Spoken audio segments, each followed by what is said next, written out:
Hello guys, अगर आप भी 2025 में जनरेटिव एआई को सीखना स्टार्ट करने वाले हो या स्टार्ट करने की सोच रहे हो तो ये पर्टिकुलर रोड मैप मैंने डिजाइन करा था खुद के लिए जब मैं जनरेटिव एआई स्टार्ट किया था सीखना। और इस पर्टिकुलर रोड मैप को देखने के बाद या इसके बारे में जानने के बाद कि किस टाइप से हमको पूरा प्रोसेस फॉलो करना है, उसके बाद आपको कोई भी रोड मैप की ज़रूरत नहीं पड़ने वाली है। इस पर्टिकुलर रोड मैप को मैंने इस टाइप से डिज़ाइन किया है कि यहाँ पे जो राइट पोर्शन की सारी नोट्स हैं इनको आपको एक नॉर्मल सैलो लेवल पे देखना है। लाइक इनको आपको डीप में नहीं पढ़ना है, क्योंकि यहाँ पे ये पार्ट है मशीन लर्निंग का, डीप लर्निंग का, मैथ का। तो ये चीज़ें बहुत ज़्यादा ज़रूरी हैं पहले जनरेटिव एआई को समझने के लिए। तो यहाँ पे जो राइट साइड का पार्ट है इसको आप एक सैलो अंडरस्टैंडिंग की तरीके से इसको फॉलो करना है, और जो लेफ्ट वाला पार्ट है इसको आप डीप नॉलेज की तरह फॉलो करना है। लाइक यहाँ पे आपको डेप्थ में चीज़ों को जानना है। उसके बाद हम बात करेंगे एसेंशियल ऑफ एलएलएम का। लाइक 2025 में क्या चीज़ आपको बूम पे देखने को मिलेगी और उसके बारे में बात करेंगे कैसे आप उस चीज़ को सीख सकते हो। और ये पर्टिकुलर रोड मैप उस इंसान के लिए जो यहाँ पे जनरेटिव एआई में थोड़ा बहुत पढ़ रहा है या स्टार्ट करने वाला है, वो जीरो टू एक्सपर्ट लेवल तक का सीखने वाला है। इस पर्टिकुलर रोड मैप को मैंने उसी टाइप से डिजाइन किया है। अगर आप सोच रहे हो सिर्फ जनरेटिव एआई की नॉर्मल अंडरस्टैंडिंग या डेप्थ नॉलेज नहीं जानना चाह रहे हो तो ये पर्टिकुलर रोड मैप शायद आपके लिए नहीं है। तो यहाँ पे सबसे पहले हम सारी नोट्स को कोलैप्स करेंगे और एक एक करके नोड को एक्सपेंड करेंगे और बताएंगे कैसे ये चीज़ इंपॉर्टेंट है और आपको कहाँ से सीखनी है। और इस पर्टिकुलर वीडियो के बीच में मैं आपको एक ऐसी प्लेलिस्ट बताऊंगा जो बहुत ही ज़्यादा अंडररेटेड है, और अगर आप उस पर्टिकुलर प्लेलिस्ट को फॉलो कर जाते हो तो इस पर्टिकुलर रोड मैप का जो लेफ्ट साइड का पोर्शन है जो कि बहुत ज़्यादा इंपॉर्टेंट है या कोर बोल सकते हो जनरेटिव एआई की, वो आप बेसिक से स्टार्ट लेवल तक आप एक हफ्ते में कंप्लीट कर सकते हो। अगर सबसे पहले बात करें स्टार्टिंग पॉइंट की, तो हमें एआई या जनरेटिव एआई को सिस्टम फॉलो करने के लिए, उनमें चीज़ें बिल्ड करने के लिए सबसे पहले हमको एक प्रोग्रामिंग लैंग्वेज की रिक्वायरमेंट होने वाली है। और उसके लिए हम सेलेक्ट करेंगे पाइथन को। पाइथन को क्यों? क्योंकि अगर बात करें इसकी पर्टिकुलर कम्युनिटी की बहुत ज़्यादा ब्रॉड है, और यहाँ पे पाइथन में हमको जितनी एआई लाइब्रेरीज़ हैं जो हमको रिक्वायर्ड होने वाली वो सारी आपको देखने को मिल जाएंगे। अगर मान लो आप कहीं पे स्टक हो गए किन्हीं चीज़ों को बिल्ड करने में, तो आपको सोल्यूशन बहुत जल्दी फाइंड करने के लिए मिल जाएंगे। तो यहाँ पे सबसे पहले आपको पाइथन को बहुत ज़्यादा डीप में नहीं कवर करता। लाइक इस पूरे राइट वाली नोट्स को आपको कैसे कवर करना है, आपको लास्ट की एक एक नोट उठानी है, उनको यूट्यूब पे सर्च करना है और उनके बारे में देख लेना। इतना मोर देन एफिशिएंट है आपको पूरा जनरेटिव एआई इकोसिस्टम समझने के लिए। तो सबसे पहले अगर बात करें पाइथन फंडामेंटल की, तो आपको यहाँ पे वेरिएबल कैसे वर्क करते हैं, डेटा टाइप क्या होता है, ऑपरेटर क्या होता है, लूप कैसे वर्क करते हैं, control flow like if else condition कैसे वर्क करती हैं, उसके बाद यहाँ पे फंक्शन कैसे वर्क करते हैं, फिर मॉड्यूल कैसे यूज करते हैं, ऊप्स कॉन्सेप्ट कैसे वर्क करता है। तो पाइथन फंडामेंटल वाली नोट के लिए मैं आपको सजेस्ट करूँगा कि आप यूट्यूब पे जाके कोई भी पाइथन का क्रैश कोर्स जो 1 या 2 घंटे का हो वो आप फॉलो कर सकते हो, और वो मोर देन एफिशिएंट होगा इस पर्टिकुलर रोड मैप के लिए। अगर उसके बाद बात करें हम नमपाई एंड पांडास, तो यहाँ पे पाइथन की लाइब्रेरीज हैं जिनके बारे में आपको आइडिया होना चाहिए। तो पाइथन में एक्चुअली होता क्या है, जो हमारी डेटा हैंडलिंग होती है वो उतनी ज़्यादा एफिशिएंट नहीं होती है। लेकिन अगर हम बात करें एआई इकोसिस्टम की, तो हम बहुत बड़े डेटा के साथ डील कर रहे होते हैं। तो अगर डेटा हैंडलिंग एफिशिएंट नहीं होगी तो हमारी एल्गोरिथम भी उतनी ज़्यादा एफिशिएंट निकल के नहीं आएंगी। तो उस चीज़ को हैंडल करने के लिए हम नमपाई और पांडास जैसी लाइब्रेरीज का यूज करते हैं ताकि हम डेटा को बहुत अच्छे से हैंडल कर पाएँ। उसके बाद बात करें अगर मैथ की, तो मैथ का बहुत ज़्यादा रोल है जनरेटिव एआई इकोसिस्टम में। तो मैं आपको ये नहीं बोलूँगा कि आप 12th की तरीके से पूरा एक मतलब 6 महीना सिर्फ मैथ ही पढ़ते रहो। आप ये पर्टिकुलर 3 नोट कंप्लीट कर लो और ये मुश्किल से 1 दिन का टाइम लेंगे और आप ये तीनों नोट कवर कर सकते हो बहुत अच्छे से।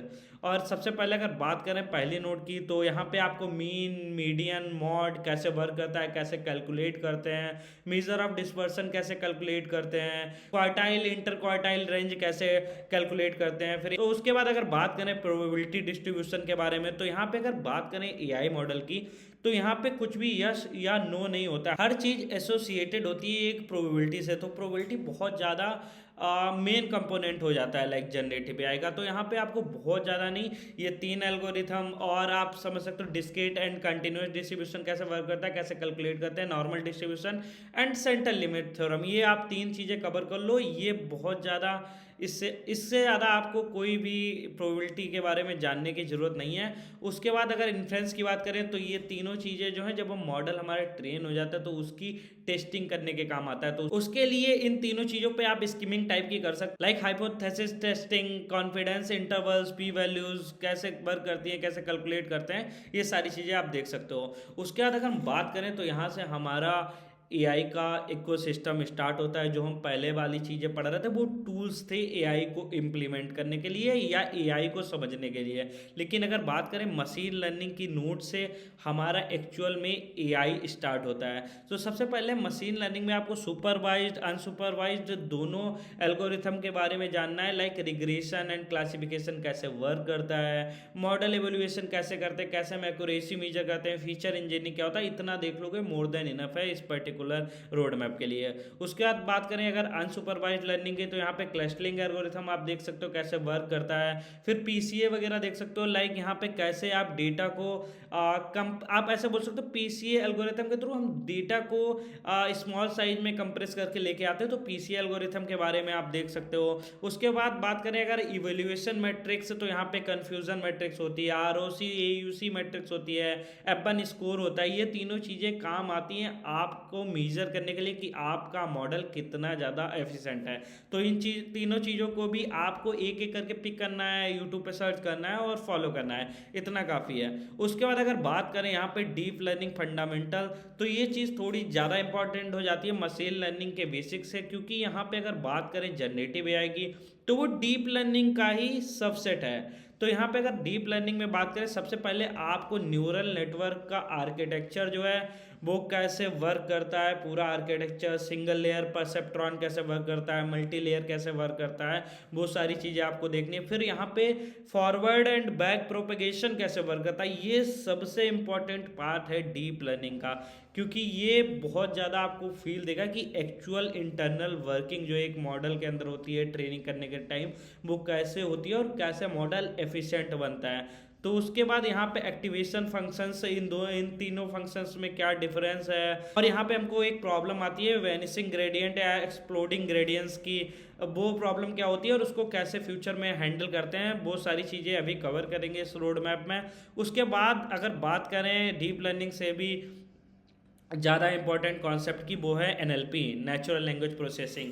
क्योंकि अगर बात करें हम लार्ज लैंग्वेज मॉडल की, तो यहाँ पे वो हमारा कहीं ना कहीं एनएलपी को ही यूज कर रहा है पूरे इकोसिस्टम को रन करने के लिए। तो सबसे पहले हमको समझना है टोकेनाइजेशन एंड टेक्स्ट प्रोसेसिंग कैसे वर्क करती हैं। तो यहाँ पे किन किन टाइप की टेक्निक्स को यूज करके टोकेनाइजेशन करते हैं। लाइक टोकेनाइजेशन का मतलब आप ऐसे समझ लो, एक पर्टिकुलर वर्ड को एक न्यूमेरिकल आईडी में कन्वर्ट करना। उसके बाद यहाँ पे बर्ड एम्बेडिंग कैसे वर्क करती है। बर्ड एम्बेडिंग, या मतलब मैंने यहाँ पे सॉरी गलत लिख दिया, मैं इसको राइट करता हूँ, यहाँ पे बोलो टोकन एम्बेडिंग।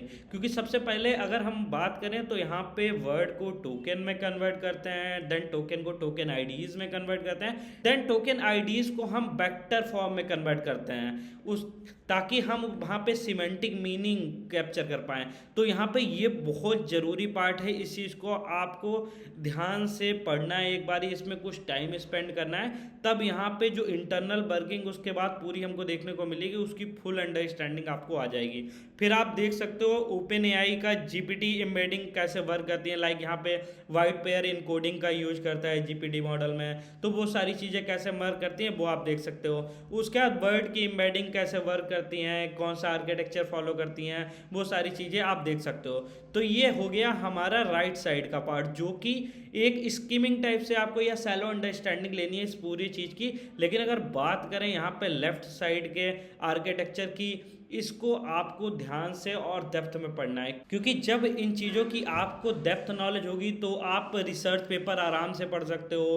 कितना भी कॉम्प्लेक्स रिसर्च पेपर हो, लाइक आपको यहाँ पे टाइम जरूर लेगा, वो पढ़ सकते हो। फिर आप सॉल्यूशन या सॉल्यूशन जो हमको प्रोडक्ट देखने को मिलते हैं एआई रिलेटेड, आप उनके पीछे की वर्किंग समझ सकते हो बिना किसी की हेल्प के। तो सबसे पहले अगर बात करें सीक्वेंस मॉडल से आपको स्टार्ट करना है, तो सबसे पहले स्टार्ट करना है आपको आरएनएन से। तो यहाँ पे आरएनएन कैसे सीक्वेंस को हैंडल करता है, फिर हमको आरएनएन में कौन सी प्रॉब्लम यानी कि वेनिसिंग ग्रेडियंट प्रॉब्लम देखने को मिलती है, उसको हम कैसे एलएसटीएम के थ्रू रिजॉल्व करते हैं।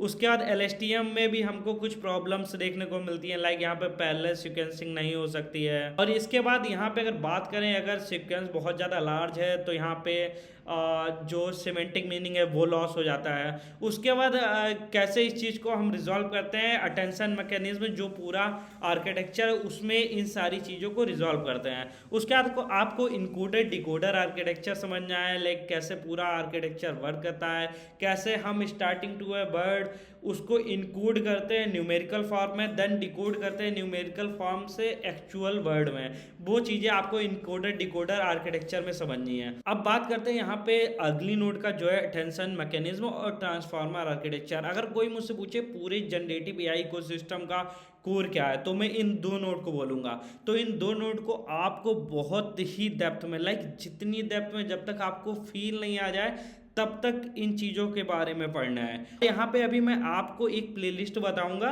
जिसको आप फॉलो कर सकते हो, तो ये चीज़ कहीं आपको ढूंढने की ज़रूरत ही नहीं पड़ेगी और सिर्फ एक वीक में आप ये पूरा लेफ्ट वाला पोर्शन कंप्लीट कर सकते हो। तो सबसे पहले बात करें इंट्रोडक्शन टू अटेंशन की, तो यहाँ पे अटेंशन क्या होता है, क्यों अटेंशन को इतना ज़्यादा इंपॉर्टेंस दी गई है यहाँ पे, और यहाँ पे सेल्फ अटेंशन मैकेनिज्म कैसे वर्क करती हैं। फिर यहाँ पे ट्रांसफार्मर आर्किटेक्चर का मोटिवेशन क्या था, लाइक हमको इस आर्किटेक्चर की ज़रूरत ही क्यों पड़ी, क्योंकि यहाँ पे आरएनएन और एलएसटीएम में हमको कुछ बॉटलनेक प्रॉब्लम देखने को मिली जिनकी वजह से हम बहुत ज़्यादा स्केल नहीं कर पा रहे थे। तो यहाँ पे ट्रांसफार्मर ने उस प्रॉब्लम को रिजॉल्व किया।